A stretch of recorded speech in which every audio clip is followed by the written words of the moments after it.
Subscribe करें Urdu medium channel को और बेल आइकन को दबाएं।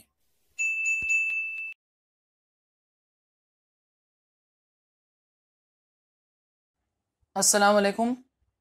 आज के लेक्चर में हम 10वीं जमात साइंस 1 का दूसरा सबक करेंगे, जिसका नाम है अनासिर की दौरी जमातबंदी, पीरियोडिक क्लासिफिकेशन ऑफ एलिमेंट्स। यानी कि अनासिर को किस तरह अलग अलग दौर में क्लासिफाई किया गया है, रखा गया है, कैसे उसको पीरियड्स में अरेंज किया गया है, इसकी तरतीब के बारे में हमें इस सबक में पढ़ना है। तो सबसे पहले है, ज़रा याद कीजिए मादे की किस्में कौन कौन सी हैं। तो हम सब जानते हैं कि मादे की किस्में ठोस, माए और गैस है। दूसरा है, अनासिर की किस्में कौन सी हैं। तो अनासिर में धात, अधात और धातनुमा, ये किस्में अनासिर की होती हैं। तीसरा है, मादे के सबसे छोटे जर्रे को क्या कहते हैं। तो मादे के सबसे छोटे जर्रे को जौहर कहते हैं। और चौथा है, अनासिर और मुरक्कबात के सालमात में क्या फ़र्क होता है। तो सबसे पहले तो ये देखिए कि अनासिर या अंसर के तमाम जौहर एक ही किस्म के होते हैं, ये आपको याद रखना है। उसके बाद किसी अंसर को अगर उसकी तबई या कीमियाई तरीके से उसको और सादा अशिया में तकसीम आप नहीं कर सकते। किसी भी अंसर को आप उसके ऊपर कोई भी कीमियाई अमल करके उसको सादी अशिया में तब्दील नहीं कर सकते, जैसे कि सोना, चांदी, लोहा, ये सब अंसर की या अनासिर की मिसालें हैं।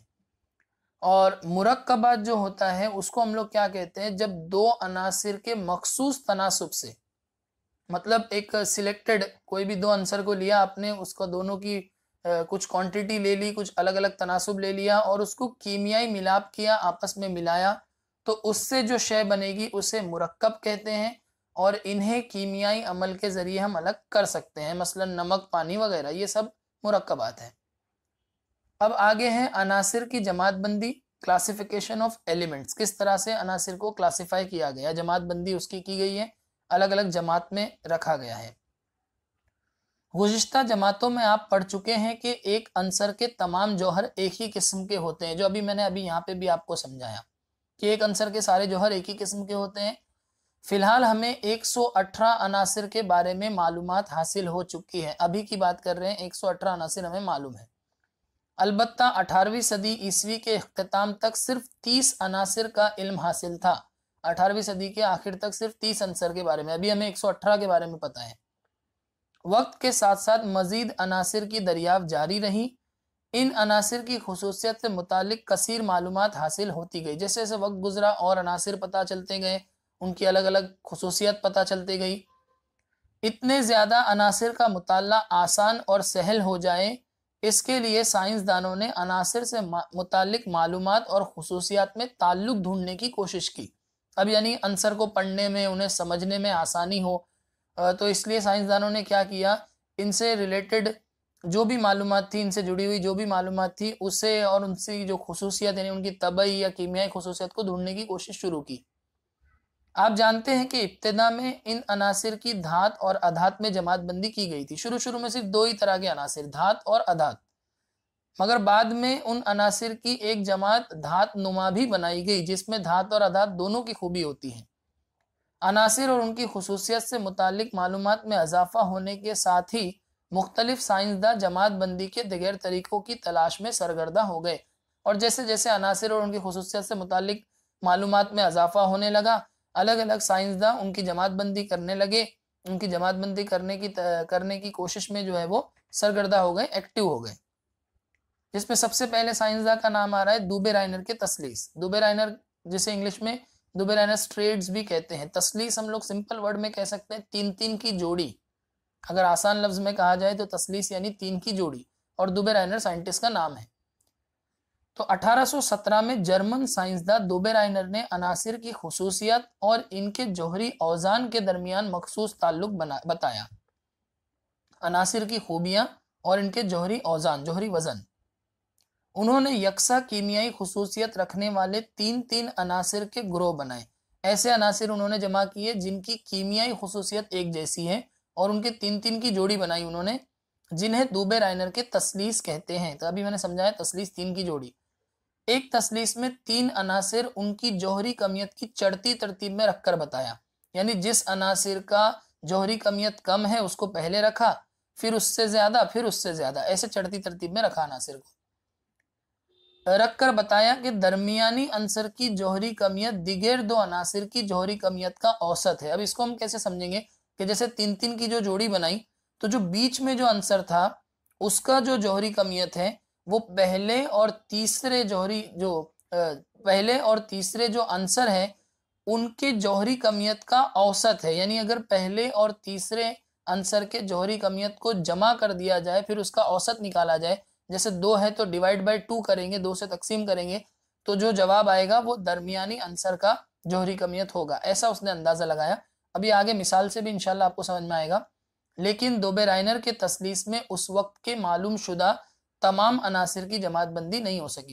यानी दोबेराइनर ने एक टेक्निक तो पता कर लिया कि पहले और तीसरे अंसर के जौहरी कमियत को जमा करो, उसको 2 से तकसीम करो, यानी उसकी औसत निकालो, तो बीच वाले के जो है वो जौहरी कमियत के बराबर वो आ जाएंगे। ये तो उसने बता दिया, लेकिन ये सब अंसर जो उस वक्त दरियाफ्त हुए थे उनके लिए ये मुमकिन नहीं था, उनके लिए दर्जाबंदी नहीं हो सकी। जैसे देखिए यहाँ लिखा है, अभी ये नंबर शुमार पहले पे इसकी तसलीस है, 3 की जोड़ी है। पहला है लिथियम, फिर सोडियम, फिर पोटाशियम। दूसरे में है कैल्शियम, स्ट्रोंशियम और बेरियम। तीसरे में है क्लोरीन, ब्रोमीन और आयोडीन। अब देखिए पहला अनासिर लिथियम जिसकी जौहरी कमियत है 6.9। उसके बाद तीसरा जो है वो पोटाशियम है। यहाँ पे पहला लिथियम, तीसरा पोटाशियम, इसकी जौहरी कमियत है 39.1। इन दोनों को जमा किया, 6.9 प्लस 39.1, औसत निकाला। औसत में जितने ऊपर होते हैं उतने हम नीचे उससे तकसीम करते हैं। तो यहाँ 2 है तो 2 से तकसीम किया तो जवाब आया 23। और 23 जो है ये जौहरी कमियत किसकी है? सोडियम की है। तो दरमियान वाले के बराबर आई, ये उसने बताया। यहाँ पे वही लिखा है, देखिए दरमियानी अंसर की जौहरी कमियत दिगेर दो अनासिर की जौहरी कमियत का औसत है। यानी कि सोडियम की जौहरी कमियत इन दोनों की यानी लिथियम और पोटाशियम की जौहरी कमियत के औसत के बराबर आती है। तो ये 6.9 प्लस 39.1 डिवाइड बाई 2 तो 23 आंसर आया। तो ये सोडियम का।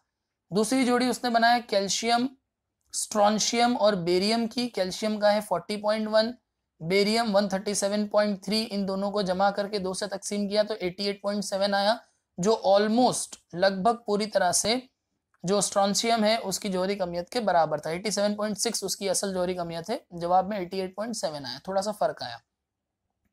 तीसरा था क्लोरीन, ब्रोमीन, आयोडीन। तो क्लोरीन का 35.5, 35.5, आयोडीन का 126.9। इन दोनों को जमा करके 2 से तकसीम किया तो जवाब आया 81.2, जबकि ब्रोमीन की असल जौहरी कमियत जो है वो 79.9 है। तो ये तरतीब जो है वो दोबेराइनर ने दिया। ये दोबेराइनर की तसलीस है। अब बताइए तो भला, झैल में दिए हुए यकसा कीमियाई खुसूसियत वाले अनासिर के ग्रोह से दोबेराइनर के तसलीस की शनाख्त कीजिए। कैसे करेंगे आप शनाख्त? तो क्वेश्चन में जौहरी वजन दिए गए, जैसे अभी यहाँ पे ये 3 दिया हुआ है, तो आपको क्या करना है, इसको और लास्ट वाले को जमा करना, 2 से तकसीम करना। अगर बीच वाले के बराबर आया तो मतलब ये दोबेराइनर की जोड़ी है, तसलीस दोबेराइनर का तसलीस ये है। नहीं आया तो नहीं है। तो वैसे इसके अंदर जो जवाब है वो है दूसरा और तीसरा जो है वो दोबेराइनर की तसलीस की खुसूसियत रखता है। आप इसको चाहे तो सॉल्व करके भी देख सकते हैं अपनी बुक के अंदर। चलिए आगे बढ़ते हैं। उसके बाद जो दूसरे साइंसदान थे न्यूलैंड्स, तो न्यूलैंड्स का मसम्मन का कुलिया न्यूलैंड्स लॉ ऑफ ऑक्टेव्स। बरतानवी कीमियादा जॉन न्यूलैंड्स ने एक अलग ढंग से अनासिर के जौहरी औजान का उन अनासिर की खुसूसियत से ताल्लुक की वजाहत पेश की। एक नया तरीका निकाला जौहरी वजन का, उसकी खुसूसियत से क्या ताल्लुक होता है उसको वजाहत की उन्होंने।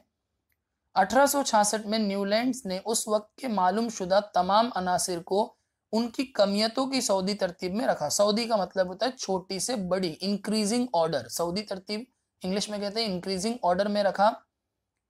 उसकी इब्तिदा सबसे हल्के अंसर हाइड्रोजन और इंतहा थोरियम पर हुई, यानी जिसकी जौहरी कमियत सबसे कम है उसको पहले रखा, फिर उससे ज्यादा जौहरी कमियत, फिर उससे ज्यादा जौहरी कमियत, ऐसे अरेंज किया तो नंबर 1 पे आया हाइड्रोजन और एंड हुआ थोरियम पे। इसे मालूम हुआ कि हर 8वें, और जब उसने इस तरह से अरेंज किया यानी कम फिर उससे ज्यादा फिर उससे ज्यादा फिर उससे ज्यादा, तो उसने ये देखा कि हर 8वें अंसर की कीमियाई खुसूसियत, ठीक है, पहले अंसर की खुसूसियत के मशाबा है। मसलन सोडियम लिथियम से 8वें नंबर पर वाक़ई अंसर है, दोनों के ख्वास यकसा है, दोनों की खूबियां एक जैसी है, उसी तरह मैग्नीशियम बेरिलियम से मुशाबा है, फ्लोरीन क्लोरीन से मुशाबा है। ये उसने जब अरेंज कर रहा था वो छोटे से बड़े यानी सऊदी तरतीब में, तो उसको ये चीज पता चली। न्यूलैंड्स ने इस यकसानियत का मुआजना मौसीकी के मसम्मन यानी 7 सुरों से किया। उसने कहा जिस तरह म्यूजिक में 7 सुर होते हैं, जहां पे हर 8वें नंबर का जो सुर है वो 7वें सुर की तरह ही होता है, ये इससे उसने कंपेयर कर दिया। उसने 8वें और पहले आंसर के ख्वास में यकसानियत को मसम्मन का कुलिया नाम दिया, और उसने ये बोला कि हर 8वें और पहले यानी पहले दूसरे तीसरे चौथे पांचवें छठे सातवें और फिर जो 8वें नंबर पे आंसर आएगा उसकी खुसूसियत पहले से मिलती जुलती है, ये उसने बोला। अच्छा, इसको समझने से पहले क्या आप जानते हैं ये भी देख लीजिए, ताकि थोड़ा आपको म्यूजिक की आइडिया मिले, मौसीकी के बारे में पता चले। तो भारतीय मौसीकी, इंडियन म्यूजिक कहते हैं, वेस्टर्न म्यूजिक यानी जो मगरबी मौसीकी है जो यूरोप वगैरह में चलती है, हमारे इंडिया में जो है वो इंडियन म्यूजिक होता है। तो भारतीय मौसीकी के निज़ाम में सारे गा मा पा धा नी 7 सुर है, ठीक है, ये तो हम सब जानते ही होंगे। इनके ग्रोह को 7 सुर कहते हैं। सा से शुरू होकर सुरों का ताद्दुद, ताद्दुद यानी फ्रीक्वेंसी, नी तक बढ़ता है। सा रे गा मा पा धा नी तक जाता है। उसके बाद असल सा के दुगने ताद्दुद, अब दोबारा जब सा आता है ना तो उसकी फ्रीक्वेंसी डबल हो जाती है। आवाज, जो लोग अगर कोई इंस्ट्रूमेंट प्ले करते होंगे तो उनको तो अच्छे से समझ में आ ही जाएगा, और जो नहीं करते जैसे, क्योंकि हम लोगों में जायज़ भी नहीं है ये चीज़, तो जो नहीं जानते उनको मैं थोड़ा आइडिया दे दूं कि जो पहला सा होता है उसके बाद में जो सा आएगा उसकी आवाज पहले सा के मुकाबले में डबल फ्रीक्वेंसी की होती है, ज्यादा होती है, तेज होती है थोड़ी सी। तो यहाँ पे वही लिखा है। इसके बाद असल सा के दुगने ताद्दुद से दोबारा ऊपर के 7 सुर में सा सुर आता है, यानी 7 सुर मुकम्मल होने के बाद सुरों का दोबारा इहादा, यानी इहादा मतलब रिपीटेशन होता है, यानी सारे गामा पाधानी, फिर सारे गामा पाधानी, फिर सा, तो इस तरह से रिपीट होता है। मगरिबी मौसीकी में जिस तरह हमारे भारत में सारे गामा पाधा नहीं होता है, मगरिबी मौसीकी में वो लोग सारे गामा नहीं कहते, वो लोग कहते हैं डोरे मीफा सोला टी, ये उनके सुर है 7। डोरे मीफा सोला टी 7 सुर है, और 8वें नंबर पर दूसरे ताद्दुद का डो दोबारा आता है। ये मगरिबी मौसीकी सुरों का मसम्मन है, यानी सुरों की 7 सुरों की जोड़ी, मसम्मन यानी 7 की जोड़ी है। सुरों के मुख्तलिफ तनु के इस्तेमाल से मौसीकी वजूद में आती है, और इसी तरह जब हम सुरों को क्या करते हैं, अलग अलग तरह से तरतीब देते हैं, तो उसकी वजह से म्यूजिक बनते हैं, राग बनती हैं, धुनें बनती हैं। अब ये टेबल है, इसको हम समझेंगे। देखिए, इसमें अलग अलग आंसर को, अलग अलग एलिमेंट्स को उसने अरेंज किया है। ये न्यूलैंड्स का मसम्मन है, जो इस यहाँ पे हमको अच्छे से डिटेल में समझेगा। न्यूलैंड्स के मसम्मन के कुलिये में बहुत सी खामियां पाई गई, उसके कुलिये में बहुत सारी खामियां पाई गई। ये कुलिया सिर्फ कैल्शियम की हद तक ही सही साबित हुआ, कैल्शियम की हद तक जो है वो सही साबित हुआ। न्यूलैंड्स ने तमाम मालूम शुदा अनासिर को 7 × 8 यानी 56 खानों में रखा। मालूम शुदा तमाम अनासर को जुदुल में बताने के लिए उसने कुछ खानों में 2-2 अनासिर भी रखे। जैसे आप यहाँ देखिए, यहाँ दिख रहा है निकल और कोबाल्ट दिख रहा है, यहाँ पे हमको दिख रहा है Ce जो है वो सेरियम को कहते हैं, और La जो है वो लेंथनम, ये भी उसने 2-2 की जोड़ी रखी है। मसलन कोबाल्ट और निकल, सीरियम और लेंथनम। उसके अलावा उसने कुछ मुख्तलिफ ख्वास यानी मुख्तलिफ खूबी वाले अनासिर को मसम्मन के एक ही सुर के नीचे रख दिया, जबकि खूबी अलग है, ठीक है, मुख्तलिफ खूबियां हैं तो अलग अलग कॉलम में आना चाहिए, अलग अलग जो है वो ग्रुप में आना चाहिए, लेकिन उसने एक ही में रख दिया। जैसे न्यूलैंड्स ने कोबाल्ट और निकल धातों को सीरियम न्यूलैंड्स ने कोबाल्ट और निकल धातों को डू या डो सुर के तहत क्लोरीन और ब्रोमीन इन हेलोजन के साथ रख दिया। देखिए यहाँ पे कोबाल और निकल जो है वो क्लोरीन और ब्रोमीन, ये हेलोजन है। हेलोजन किसको कहते हैं? हेलोजन वो होता है जब वो किसी धात से अमल करे तो नमक बनता है। जैसे क्लोरीन है तो सोडियम से अमल किया तो सोडियम क्लोराइड बन गया, ठीक है, ऐसा नमक तैयार करते हैं। और सोडियम क्लोराइड जो हम आम नमक जो घर में इस्तेमाल करते हैं उसे कहते हैं।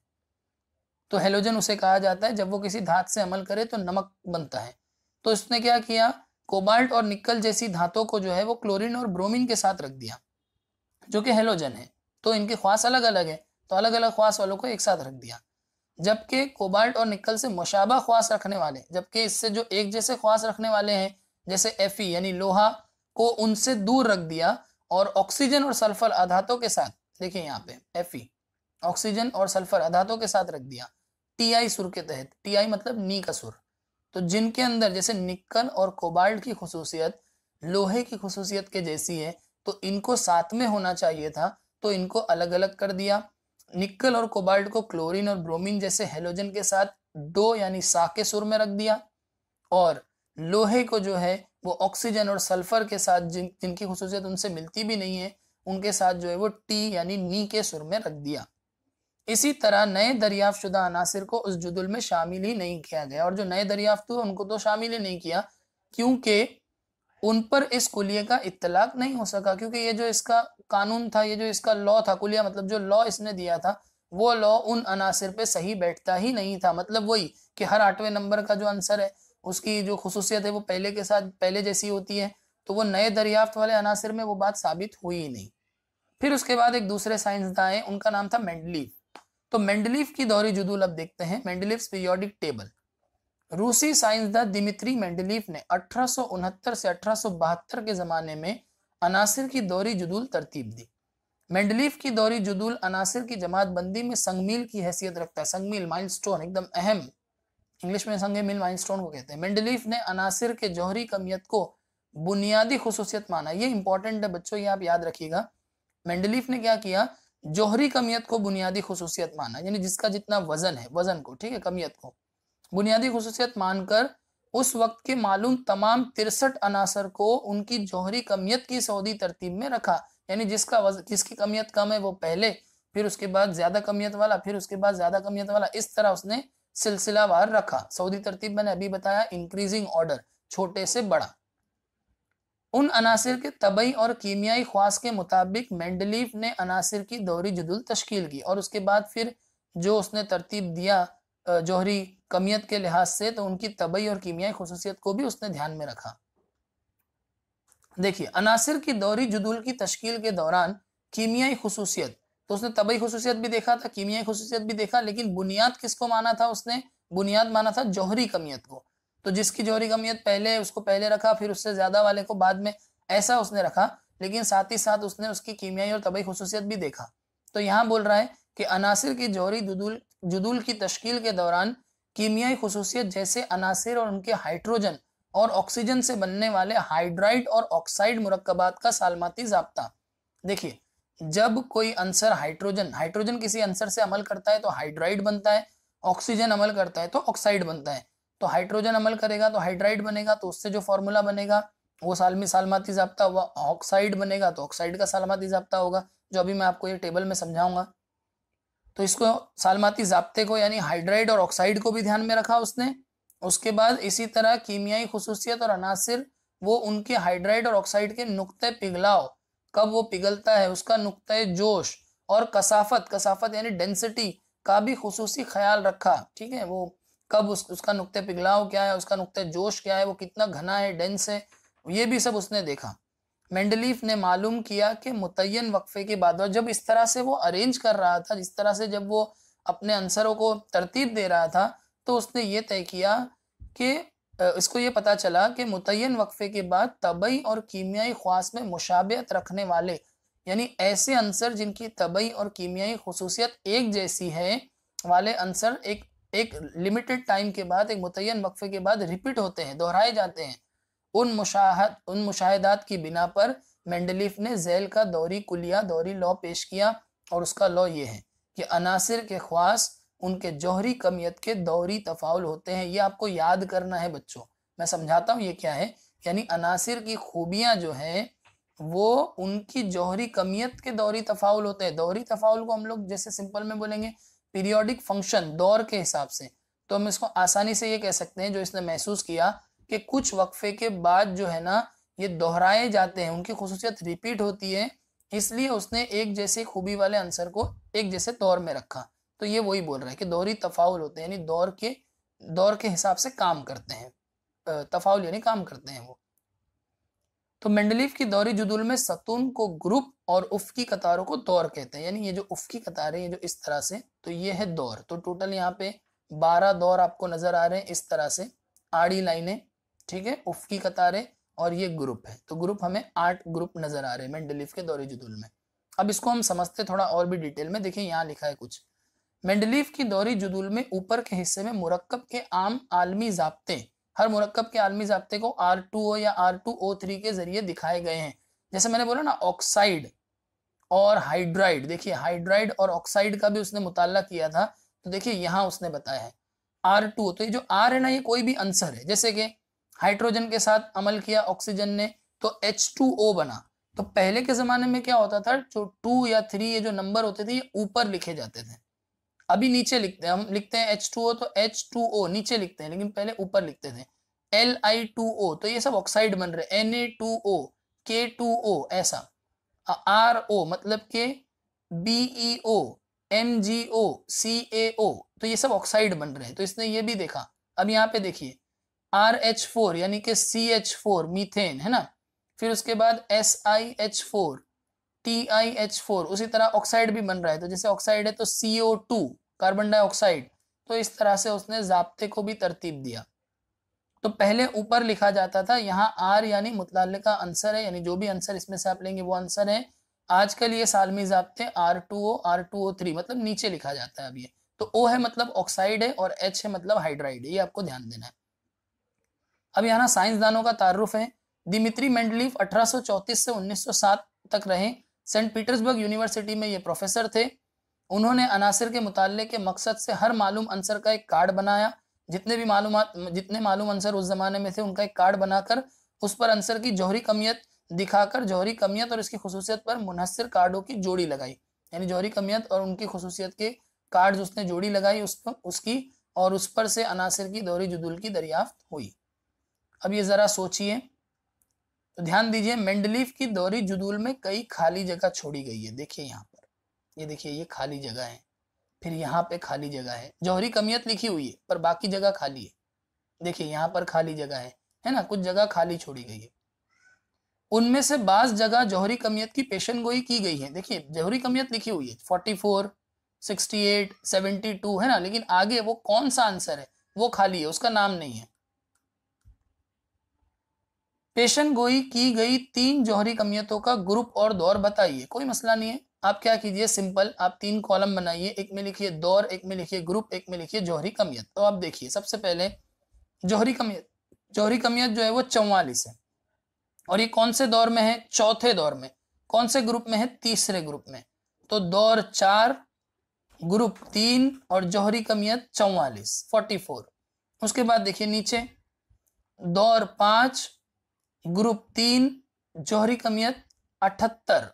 सॉरी ग्रुप 3 नहीं है, हाँ ग्रुप 3 ही है ना, ये ग्रुप 3 में है जी, ग्रुप 3।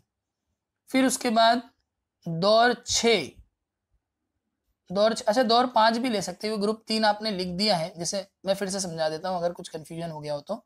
देखिए आप 3 कॉलम बनाइए, एक में लिखिए दौर, एक में लिखिए जौहरी कमियत, एक में लिखिए ग्रुप। तो दौर में हम सबसे पहले लिखते हैं 4। देखिए जौहरी कमियत 44, कौन से ग्रुप में है ये, ग्रुप 3 में। फिर उसके बाद ये वाला भी ले लो, देखो यहाँ पे भी तो नहीं लिखा हुआ है कुछ, है ना, तो ये भी नहीं है, तो ये वाला ले लेते हैं हम लोग। तो उसके बाद लिखिए दौर नंबर 5, क्योंकि अलग अलग बताना है, एक ही ग्रुप नहीं बताना है। हालांकि हम ये भी ले सकते थे, लेकिन हमें एक ही ग्रुप नहीं बताना है, ठीक है, अलग अलग बताने बोला है ना उसने, इसलिए दूसरा ले रहे हैं। तो दौर नंबर 5, ग्रुप नंबर 4 और जौहरी कमियत 72। उसी तरह देखिए यहाँ पर भी, ये देखिए यहाँ पर भी एक मिला हमें। तो दौर नंबर 6, ग्रुप नंबर 7 और जौहरी कमियत में लिखिए 100। तो 3 बताने बोला था, 3 हमने बता दिए, ठीक है। उसने अलग अलग कहा था, पेशन गोई की गई 3 जौहरी कमियतों का ग्रुप और दौर बताइए, इसलिए हमने अलग अलग बताया। अब दूसरा है, बाज अनासिर के नाम मुतय्यन ना होने की वजह से उनकी अलामत से कबल सवालिया निशान दिखाया गया। क्योंकि उसका नाम तय नहीं था, इसलिए उनकी अलामत से पहले सवालिया निशान है।